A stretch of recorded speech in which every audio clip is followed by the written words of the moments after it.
But what are my kidneys going to do with all of it that's coming through? Huh?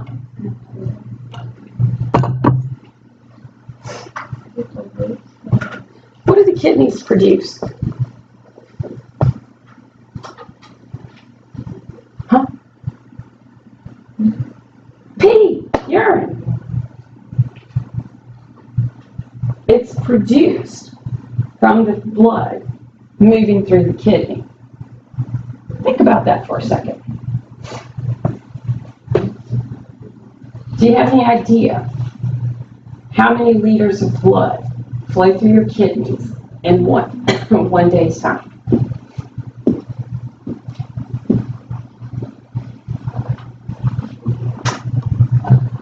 Take a guess. If we have roughly 6 liters of blood per minute, 1 minute per 60 times 60 times 24, about how many, and the percentage going through the kidneys, take a guess. Not quite that much. Roughly 180 liters per day move through your kidneys. Does anybody go to the bathroom that much? Because if you did, you'd never leave the bathroom. Okay?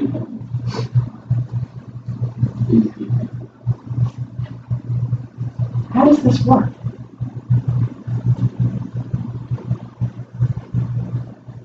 Because the kidneys are doing their job, hopefully. And you only end up with about 2 liters of urine per day. They're in control. Just because it's producing waste, it can reabsorb and concentrate the waste. That's the job. Reabsorption.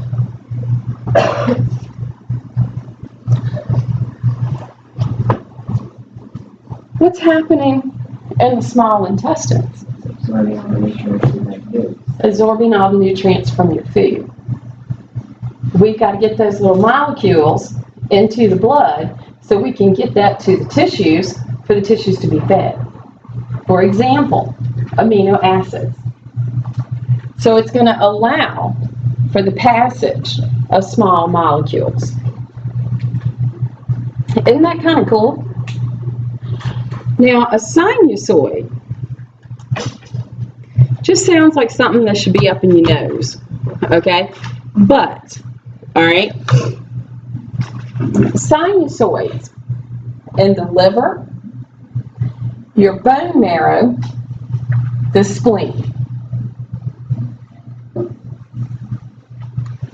When you have a sinusoid, if we come over here and look, once again, single layer, but look at these really large clefts, these large openings that are present. Now think about where we are in the body. Think about the spleen, for example. Everywhere else at this point, a red blood cell has not moved out of the vessels. It's not supposed to, okay? But at this point, do we need red blood cells to be able to move out?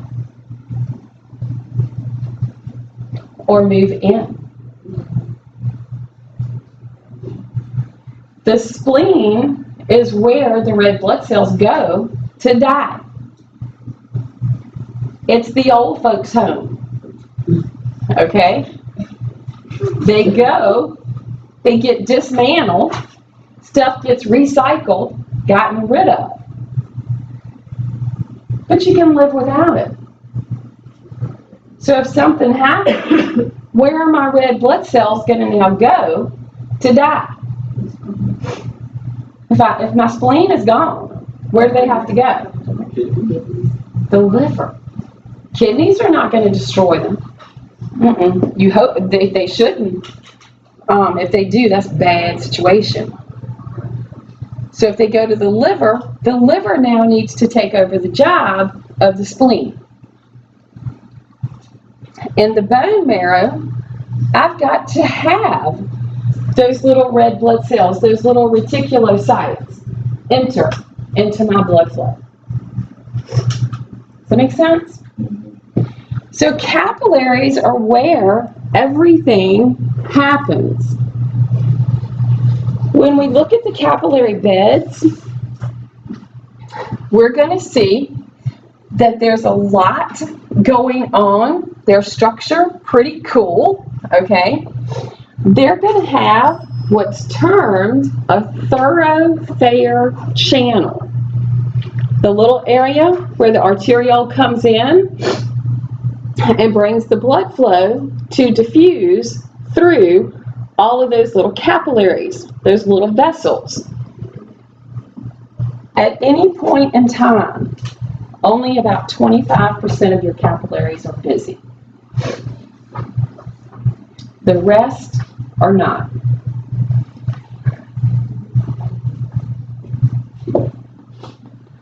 There's a really delicate control for the capillaries. The sphincters are very important, and they're going to determine blood flow or moving the blood flow somewhere else. When those sphincters are open, blood diffuses, moves into this capillary bed. Due to the structure, it's going to allow for materials to move out, materials to move in, and then if we have those sphincters closed, that capillary bed's at rest, which is really kind of cool. So if we think about these arteries leading to the capillary beds, the arteries meet the veins at that area of the capillary bed.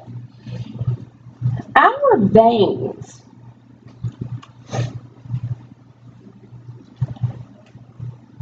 look at our little pie chart.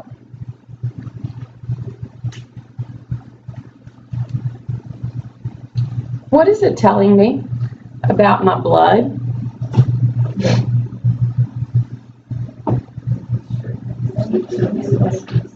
It's a lot more of it in the veins.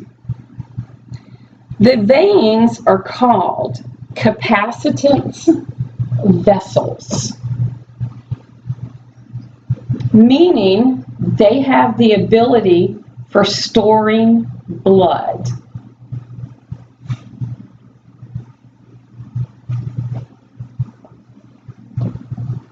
I smell garlic. Anybody else smell garlic? Okay, so it's not just me. Yeah. Oh, thank God. Okay. I was like, what else is going on?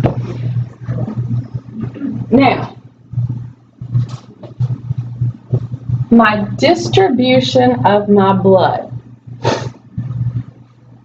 over half is in my veins at any point in time. There's importance to that. Do you know why?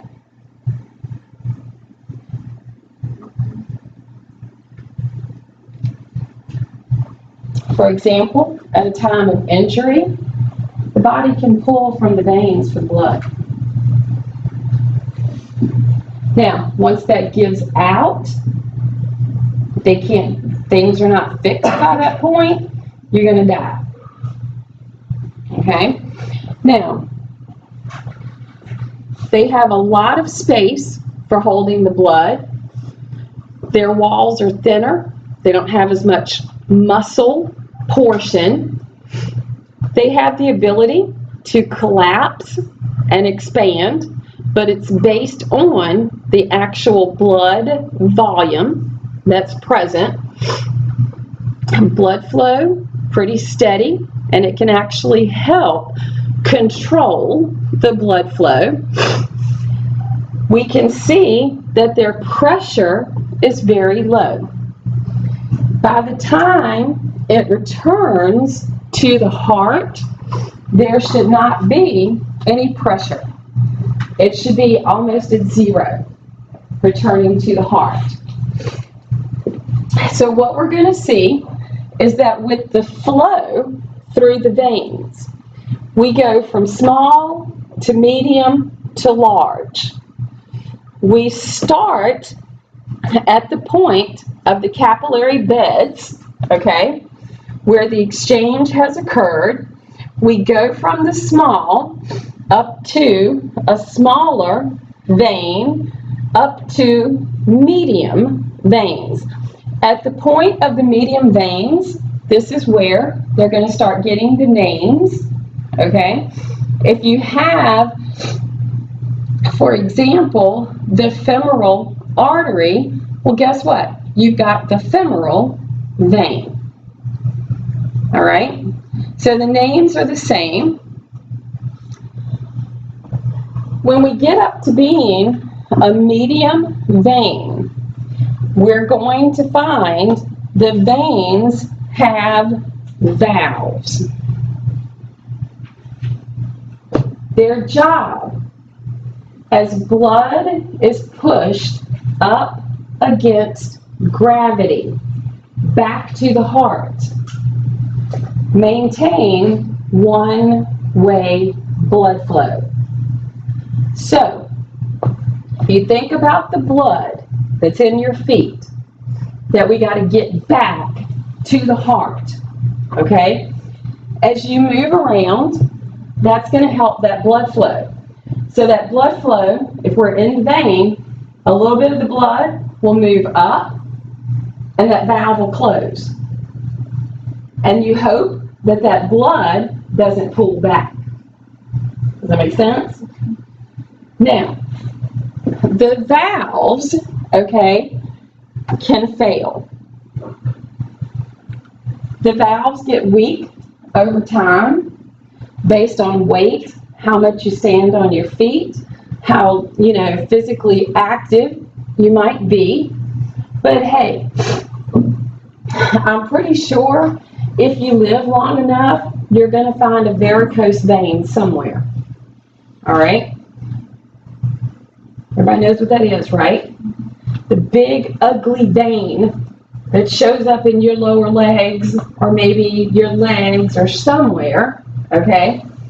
Basically, that valve stopped working, and the blood gets to pool backwards.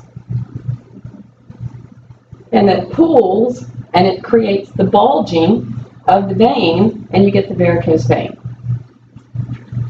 Some of them can be very painful, okay?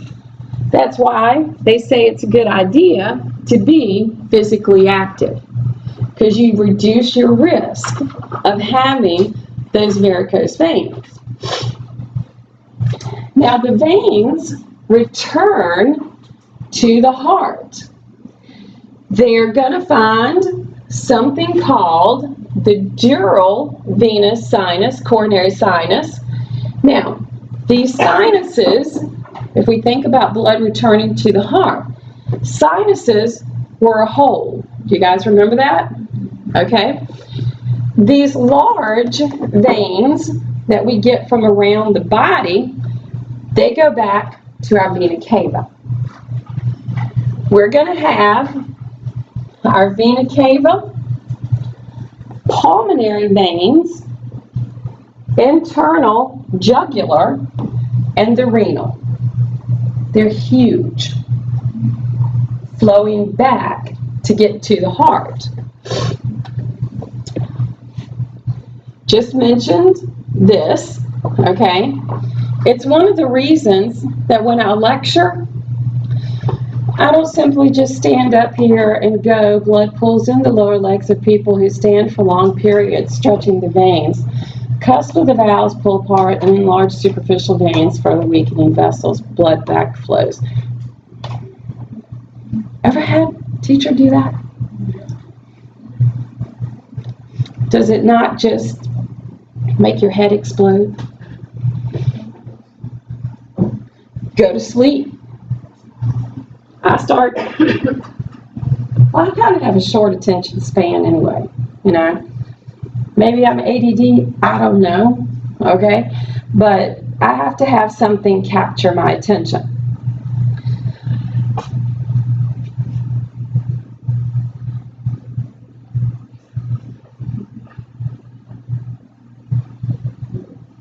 They're fun. And they're very common. Okay? Some people may be more prone to the varicose veins and so forth.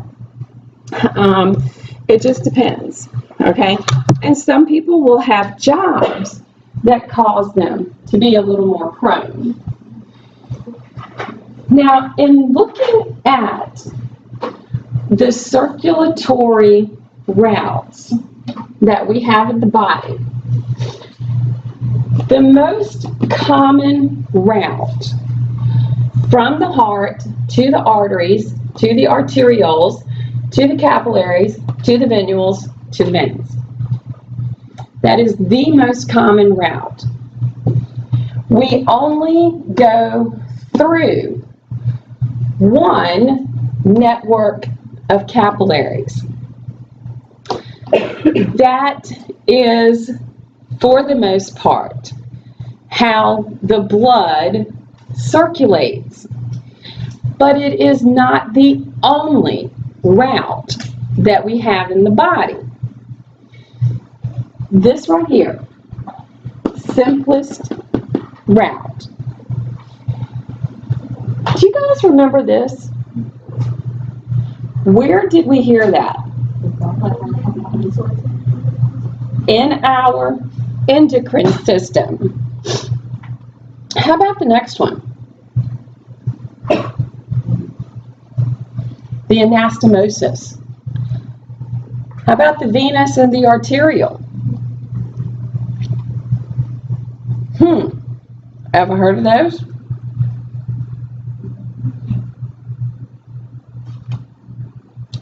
So, the portal system. What do you notice happening? Flows from one capillary bed to the next with no heart in between it. That's a portal system. It goes from one capillary bed to the next. That's it. We had the one for the endocrine system, and there's a second one that we have in our body. Our hepatic portal, the liver. Those are the only two portal systems in the body.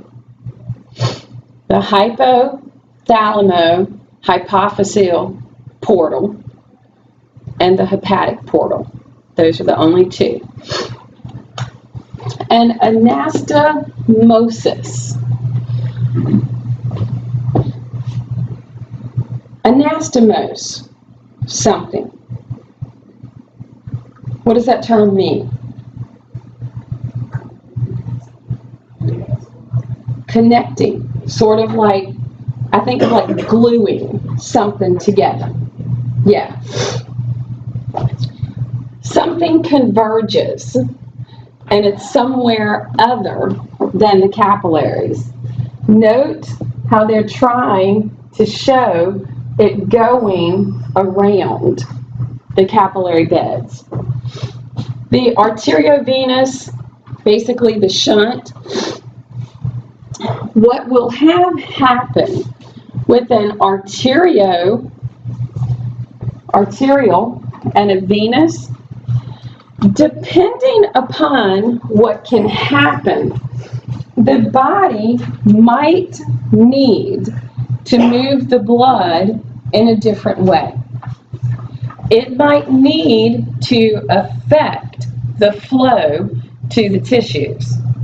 And what it'll do is it will shunt around these capillaries, okay? It'll shunt around them.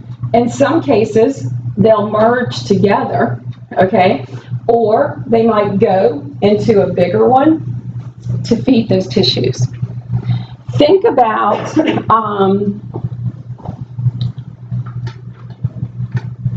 cold weather, since that seems to be the case for the weekend. Okay? The body needs to get the blood away from the extremities to the core. And in doing that, it can actually shun it to the other areas. Go around these capillary beds. The other part that's going to happen with the blood vessels, we have some factors that the blood vessels affect. Blood pressure, resistance, flow. These are going to be present with the structures that we have, and it's going to affect pressure throughout the tissues at any given point in time. When you're at rest and you have roughly those 6 liters of blood that are flowing through your body, that's going to be a constant flow. Okay? Meaning the tissues that are most active while at rest, core, okay, not out here, all right, there's going to pretty much be a constant flow. But once you change that situation from being at rest, okay, we now have to compensate and move that blood to the tissues that are going to become active. Because the tissues that are going to become active, they're going to be demanding oxygen and nutrients. Blood flow needs to get it there. They're going to do their job and therefore be producing waste that need to be picked up and gotten rid of. These factors affect that. Now, that looks like a lot of fun, right? Why is it that we kind of shake our head when we see something like that?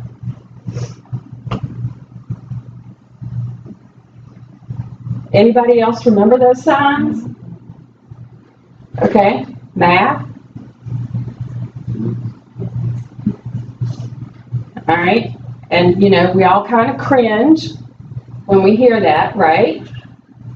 All right. For our purposes, it's really easy. Okay? Because we've got the factors. All right? We've got flow, we've got resistance, we've got pressure. Our 3 factors. We're needing the blood to flow. Yes or no? Yes. Flow, guess what? Oh, that makes me think about Mel's Diner. Flow is proportionate to my change that can happen in the pressure and resistance. See how easy that was?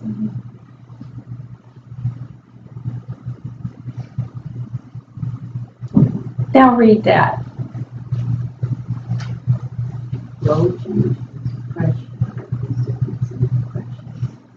Come on, tell me.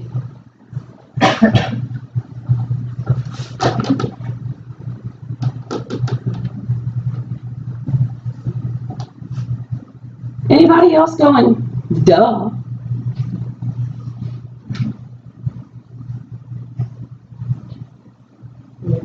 It makes sense. It If you've got a greater pressure, you're getting a greater flow. If the pressure's not great, the flow's not going to be great. That's a duh statement. You see how easy that was? But what are these factors? That's the big question. The big question, what are the factors? But take a break, be back at 9:30.